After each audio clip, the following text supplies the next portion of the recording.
So here we have the Golf GTI TCR DSG, which is the automatic on a 20 plate. I'm going to start off by showing you around the outside of the car, and then we'll hop in and run through some controls on the inside. From the outside, you can see it's a 5-door car with the TCR logo on the side. We've got that black side skirting that runs all the way through to the rear splitter as well, and the black roof. Let's start off inside the boot and then work our way around the rest of the car from there. As we approach the back of the car, you can see we have reversing sensors, that black rear splitter that I mentioned, and the twin exhaust pipes. Plenty of boot space as well, along with that 60/40 split folding rear seat should you wish to increase this space even further.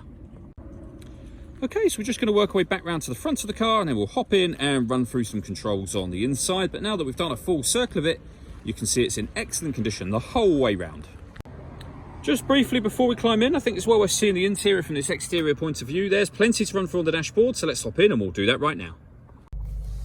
Okay, now that we're on the inside of the car, we're going to start with the dials. On the left-hand side, we have the rev counter. It'll also show you what gear this car is currently in. And on the right-hand side, we have the speedometer and a digital readout for the speedometer as well, and the fuel gauge directly beneath that.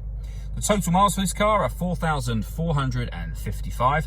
The information displayed above that can be changed using buttons on the steering wheel for various bits of trip computer and fuel economy information, but there are other menus available as well. They include a lap timer, vehicle status, telephone, audio, navigation, assist systems, and then back round to where we started. If we back out to the steering wheel, the buttons I was using just a moment ago are over here. We've also got phone controls and stereo controls over there.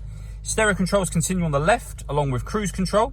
This car is also, when you press this button after setting cruise control, it's able to maintain its own distance between itself and the car in front. We've done a video showing that working on our website and on our YouTube channel as well. Over in the center, we have the touchscreen for the car. So, at the moment you can see the radio is being displayed there. You've got DAB, AM and FM radio available to you, so plenty of ways in which you can listen to your radio. If you want to listen to your own music, you can do that very easily as well. And again, there are plenty of ways to do that too. So you've got all of them listed there. One of which, as you can see, is Bluetooth audio. So you can stream your music wirelessly as well as making and receiving phone calls. This car's also got satellite navigation. Again, we've done a video showing how that works on our website and on our YouTube channel. And if we pop the car into reverse, you'll see we have a full color reversing camera with guidelines showing you what direction the car is headed in relation to the image being shown on the screen. Working our way down, we have the dual zone climate control. So you can adjust the passenger and driver temperature. You can increase and decrease the fan speed and determine where you'd like the air to be distributed. When you're happy with those settings, this button turns the air conditioning on, and again, it will turn it off if you wish to. Or hit that button. The car will now automatically maintain the temperatures you've asked for by taking full control of the fan speed and the direction of the air. You can override that whenever you wish to. This car's also got heated driver and passenger seats, both with 3 different heat settings each. We have a cubbyhole section which opens up, and in there you've got storage as well as the USB input. The gear lever for the fully automatic gearbox. This button starts and stops the engine. And then finally you have these 3 buttons here. So that one turns the traction control off.